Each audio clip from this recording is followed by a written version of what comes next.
कहानी का सरनामा है 40वां साल, जिहदे लिखारी ने जमील अहमद फॉल। उन्हां दी किताब मनी प्लांट विचों यह कहानी लई गई है। स्कूल दे जमाने विच उन्होंने दुनिया की हवा नहीं लगी। दुनिया की हवा तो कॉलेज जाके भी नहीं सी लगी, पर इन्ना जरूर होया कि वह कदी कदाई खालां दे घर तुर जांदा। खालां दा घर भी उसे शहर विच सी। उन्हां दे अपने घर तो कोई 7-8 मील दूर शहर के दूजे पासे। उहदी मां ते खाला दोवें भैणां कदी महीने 2 महीने मगरों एक दूजे नूं मिलण लई जांदियां आउंदियां सन, पर जदों वह कॉलेज दाखिल होया तां यह राबता होर गूढ़ा हो गया। हुण जिस दिन कॉलेज जाके किसी पारों छुट्टी हो जाती, वह अक्सर खालां दे घर नूं जाण वाली बस विच बह जांदा। कॉलेज विच छुट्टी दी अक्सर होई रहिंदी सी। कदी किसी मुतालबे पारों मुंडे हड़ताल कर देंदे, कदी कोई मुंडा बस थले आ जांदा ते कदी मौसम ही चंगा हुंदा। कदी इंज भी हुंदा कि विचले 1 या 2 पीरियड के प्रोफैसर ना हुंदे ते आखिरी पीरियड की छुट्टी वह आप कर लैंदा। वो ही नहीं, सारे पढ़ियार इंज करते सन। पर घर विच सारियां ने नॉर्मल टाइम ते ही पढ़ना हुंदा सी। विचकारला फालतू वेला सारे अपने अपने अंदाज नाल बितांदे। यूनियन बाज मुंडे इकट्ठे होकर अपनी सरगर्मियां का जायजा लेंदे। कुछ मुंडे कुड़ियां दे कॉलेज का चक्कर लाण तुर जांदे ते कुछ नेड़ले बाजार विच फिर के वेला पूरा करते। पर वह इंज दे दिन खालां दे घर तुर जांदा। खालां बड़ी प्यार करने वाली सी। भांजे नूं वेख के बड़ी खुश हो जाती। ਉਹਦੇ ਨਾਲ ਉਹਦੀ मां ਦੀਆਂ ਗੱਲਾਂ करदी, पुराने किस्से छुंदी, दोपहर की रोटी खवांदी ते जदों ਉਹ वापस सी ਲਈ मुड़दा ₹2 रुपए भी जबरदस्ती ਉਹਦੇ बोझे विच पा देंदी। थोड़ी जी सैर ते घर वालियां तो आज़ादी, जेब विच कुछ पैसे। 16 वरियां दे किसी मुंडे नूं होर की चाहिदा हुंदा है। नहीं, शायद होर भी कुछ काफ़ी कुछ चाहिदा हुंदा है, पर वह किसी मुंडे नूं अज तक मिलिया नहीं। यह खूह हर मुंडे नूं आप खटना पैंदा है ते उस वेले तक खटना पैंदा है जदों मुंडा नहीं रहिंदा, सगों मर्द बन जाता है। बहुत सारियां मादी ते गैर मादी चीज़ां अज तिकर किसी माँ प्यो ने पुत्रां नूं नहीं दित्तियां। हैरानी की गल है, सारे ही प्यो वो वेला भुल जाते ने जदों आप 16 साल के मुंडे होंदे सन। 16 साल की उम्र सुपनियां की उम्र होंदी है। 40 साल की उम्र सुपनियां की ताबीर की उम्र होंदी है। सामने अपना आप एक बारी फिर जवान होकर खलोता दिसता है, औलाद के रूप विच, पर किसी प्यो नूं कदी तौफीक नहीं हुई कि उस अपने आप नूं समझे ते जाने। वो जज्बाती लोड़ां भी पूरियां करे। निरा रोटी कपड़ा दे के सारे माँ प्यो क्यों समझ लेंदे ने कि उन्हां अपना फर्ज अदा कर दिता है। वो शायद कुछ वक्री किस्म का प्यो है। 40 साल की उम्र विच जदों उहदा 16 वरियां का पुत्र सामने आता है तो आप भी 16 साल का हो जाता है। उसदियां आदतां भी ते अजीब जिहियां ने। वड्डे पुत्र नूं असल नां की बजाय हमेशा शहजादा आख के सददा है ते धी नूं शहजादी आखदा। अक्सर दोवां विचों किसी एक नूं एवें आवाज़ मार के बुलांदा है बगैर किसी काम दे। इतवार नूं सवेरे वह काफ़ी देर नाल उठदा है। सवेर के 9 बजे सन। वह जाग ते गया, पर अजे मंजे उत्ते ही पिया सी। वेड़े विचों ओदी धी दे दौड़न दी ते रौला पाउण दी आवाज़ आ रही सी। धी दीयां सहेलियां आईयां होईयां सन ते उहनां नाल खेड विच रुझी हुई सी। वेड़े विच रौला ते हाहाकार मची हुई सी। शहजादी उहने धी नूं बुलाया। जी अब्बू। ओदी धी खेड अध विचाले छड्ड के दौड़दी कमरे दे बूहे विच आन खलोती। शहजादी जरा नेड़े आ, तैनूं मैं एक गल दसनी। उन्हें धी नूं नेड़े बुलाण लई आखिया। तजस्सुस दी मारी धी अगे आई। जी अब्बू, की गल है? उन्हें धी नूं हिक नाल लाया, चुमिया ते कहण लगा, शहजादी तैनूं मैं यह दस्सण लई बुलाया है कि तू मेरी इक्को एक प्यारी प्यारी धी है ते मेरे कालजे दी ठंडक है। धी दा पारा एकदम आसमान उत्ते टुर गया। इन्नी निक्की जी गल दस्सण लई अब्बू ने ओदी खेड खराब कीती सी। उच्ची सारी बोली, अब्बू यह गल तुसीं बाद विच नहीं दस सकते। आहे पागल। ते फिर वो बाहर वेड़े विच जाके सहेलियां नाल खेड विच रुझ गई। यही गल वो पुत्र नाल भी करता है। पर पुत्र का रद्द अमल वखरा होंदा है। शहजादे तू मेरे कॉलेजे की ठंडक है। शहजादा चुप करके सुनता है ते अपने काम लग जाता है। शायद सोचता होवे कि ओदा प्यो भी किवें दा है, इंज दियां गल्लां करता है जो दे किसी होर दोस्त का प्यो नहीं करता। विचों शायद उवें हैरान हुंदा होवे जिवें ओदी दादी ने एक बारी अपने भरा की तस्वीर चूमी सी तां ओदा प्यो हैरान होया सी।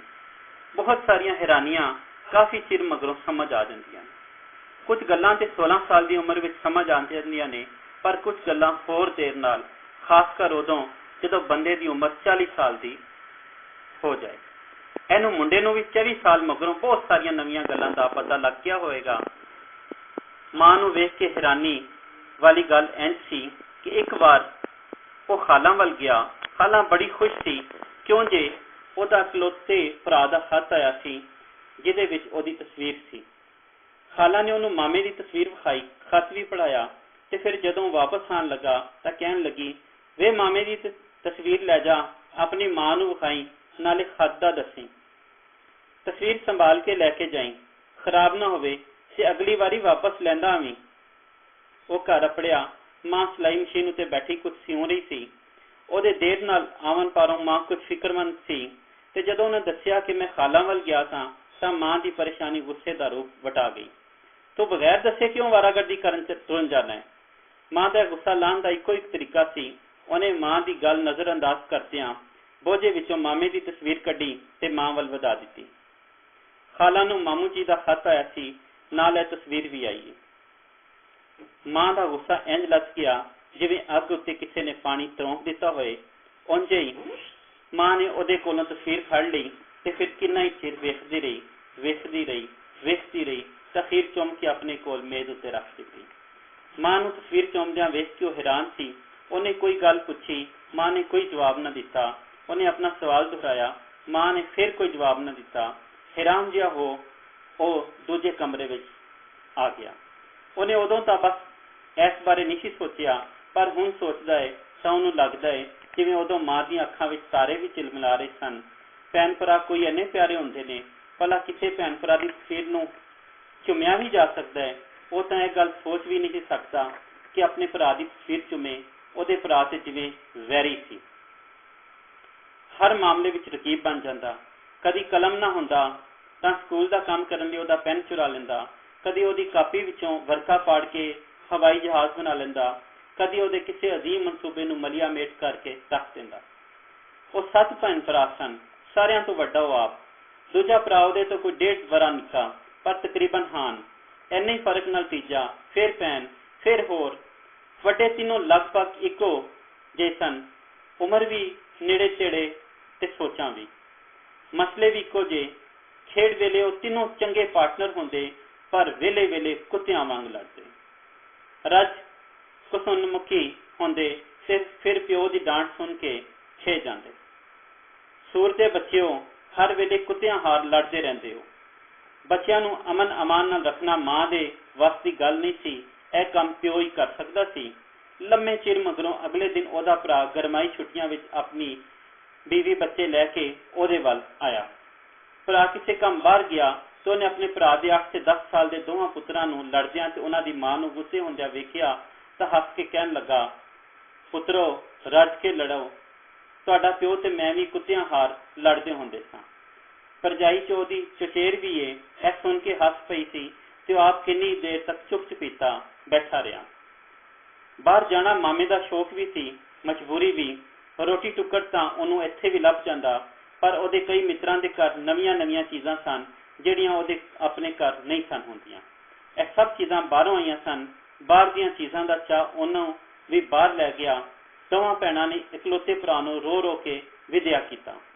मां प्यो दीयां दुआवां भी मामे नाल सन, पर पहले 4 साल खासी खुआरी का सामना करना पिया। हुण जाके मामा सैट होया सी। 2-2 साल के वक्फे नाल 2 चक्कर ला गया सी।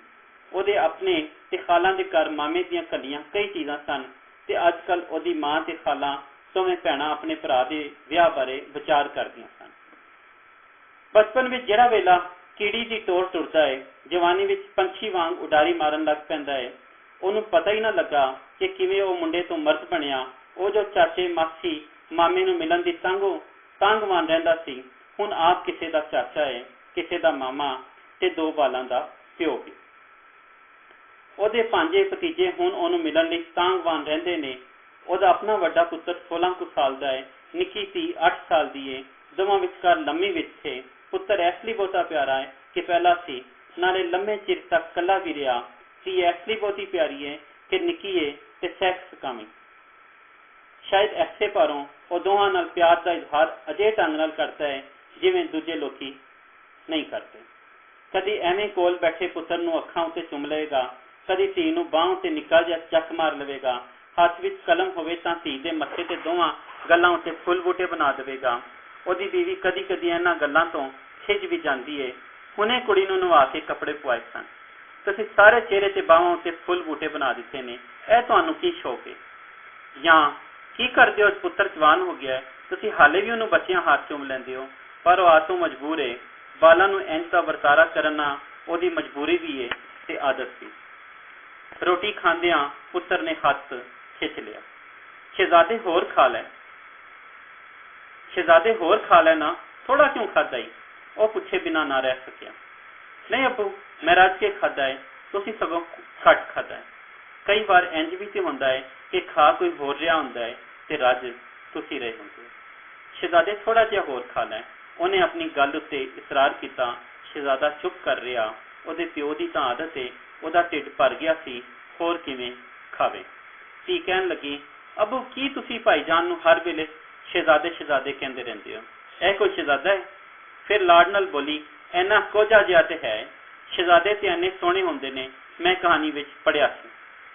ਉਹਨੇ ਆਪਣੇ ਆਪ ਨੂੰ ਬੜੇ ਪਿਆਰ ਨਾਲ ਆਖਦਿਆਂ ਸੁਣਿਆ, ਸ਼ਹਿਜ਼ਾਦੀ ਧੀ, ਤੂੰ ਵੀ ਤੇ ਕੋਈ ਐਡੀ ਸੋਹਣੀ ਨਹੀਂ।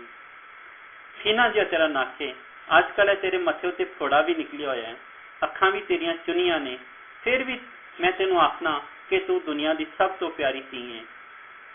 ਮੇਰੇ ਵਾਸਤੇ ਤੇ ਤੂੰ ਸ਼ਹਿਜ਼ਾਦੀ ਹੈ ਨਾ, ਤੇ ਜੇ ਤੂੰ ਸ਼ਹਿਜ਼ਾਦੀ ਹੈ ਤੇ ਫਿਰ ਤੇਰਾ ਭਰਾ ਵੀ ਸ਼ਹਿਜ਼ਾਦਾ ਹੋਇਆ।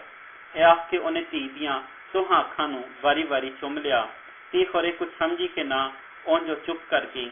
ਉਹ ਸੋਚ ਰਿਹਾ ਸੀ, ਅਜੇ ਧੀ ਨਿੱਕੀ ਹੈ, ਬਹੁਤ ਸਾਰੀਆਂ ਗੱਲਾਂ ਦੀ ਸਮਝ ਨਹੀਂ ਸੂ।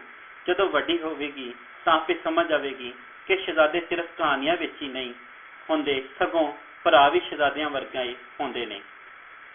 ਉਹਨੂੰ ਆਪ ਵੀ ਤਾਂ ਇਸ ਗੱਲ ਦੀ ਸਮਝ ਬਹੁਤ ਬਾਅਦ ਵਿੱਚ ਆਈ ਸੀ।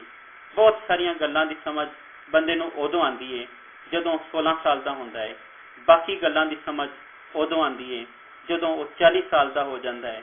ਤੇ ਜਿਹੜੀਆਂ ਗੱਲਾਂ ਦੀ ਸਮਝ ਉਦੋਂ ਵੀ ਨਹੀਂ ਆਉਂਦੀ, ਉਹ ਗੱਲਾਂ ਅਜਿਹੀਆਂ ਨੇ ਜਿਨ੍ਹਾਂ ਨੂੰ ਸਮਝਣ ਦੀ ਕੋਈ ਖਾਸ ਲੋੜ ਵੀ ਨਹੀਂ ਹੁੰਦੀ।